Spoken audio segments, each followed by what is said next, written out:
O voto do eminente relator. Divido parcialmente. Assim que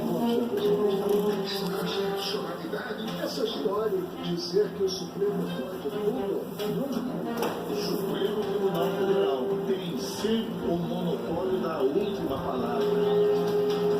Um Supremo dividido. Afinal, o Congresso precisa ser consultado quando o STF aplica medidas cautelares contra parlamentares? Depois de 14 horas, a maioria decidiu que sim.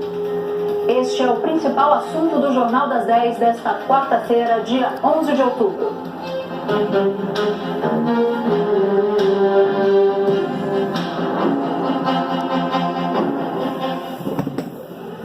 Boa noite. Depois de muita expectativa, a maioria dos ministros do Supremo decidiu que o Legislativo tem que dar o aval para punir parlamentares com medidas cautelares que afetem o mandato. O voto de Minerva coube à presidente Carmen Lúcia. O ministro Edson Fachin, relator da ação de inconstitucionalidade e feita por 3 partidos, propôs a rejeição da ação por achar que representa uma ofensa à independência do Judiciário. Decisão essa que impacta diretamente o tucano Aécio Neves, afastado pela Corte do mandato de senador. Eu vou conversar ao vivo com o repórter Vitor Boiadian, que está acompanhando, que acompanhou essa longuíssima sessão. Vitor, o Supremo claramente se dividiu. Isso ficou ainda mais nítido no final ali para a decisão do que seria proferido como voto. O decano Celso de Mello acabou votando com o relator. De tudo que você acompanhou, o que é que você destaca para a gente dessa longa sessão? Boa noite, Natuza. Boa noite a todos. De fato, foi uma longa sessão em que já se previa uma divisão muito clara dos ministros com relação a essa ação direta de inconstitucionalidade. E lá no final, só quando achávamos que o voto de Minerva, da presidente do Supremo, ministra Carmen Lúcia, iria decidir qual lado venceria, na verdade, foi uma hora, essa última hora agora do julgamento, em que a divisão ficou apenas mais exposta. De qualquer forma, os ministros chegaram a um entendimento. Por 10 votos a 1, apenas o ministro Marco Aurélio Mello não entendeu dessa forma, o Supremo Tribunal Federal, o Poder Judiciário, tem competência para determinar medidas cautelares contra autoridades de outros poderes. Agora, por 6 votos a 5, outro entendimento foi no sentido de que, dependendo das medidas cautelares impostas ao réu,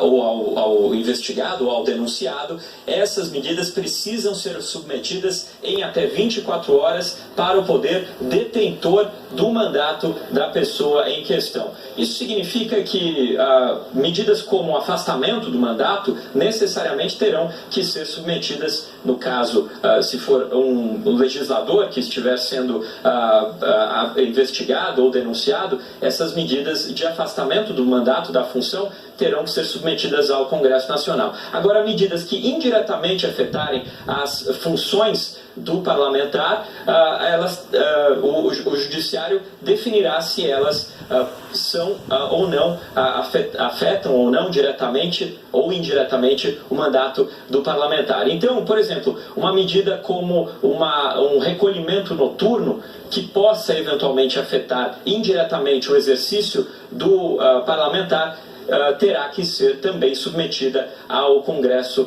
Nacional.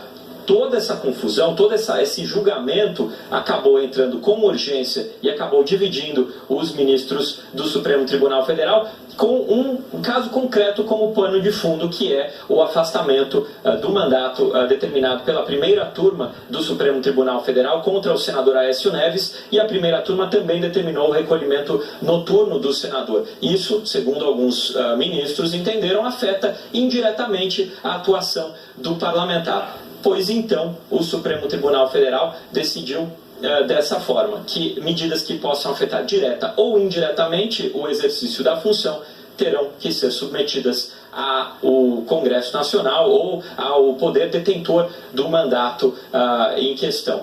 A gente vai ver então detalhes desse julgamento, que foi muito extenso, não foi nem longe livre de polêmicas, e que dividiu